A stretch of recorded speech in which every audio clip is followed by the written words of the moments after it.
Hi, my name is Devin, and this is my Unity 3D project controlling an avatar using just the camera. I am using OpenCV in Unity to track 68 different points on the face, and I've developed my own algorithms to translate that tracking into the movements and emotions that you're seeing on your screen. We're able to move the mouth, smile,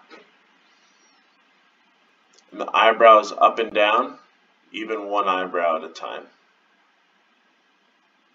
It follows our blinking as well, and I've enabled a feature that allows the head to tilt side to side and forward and back with your own.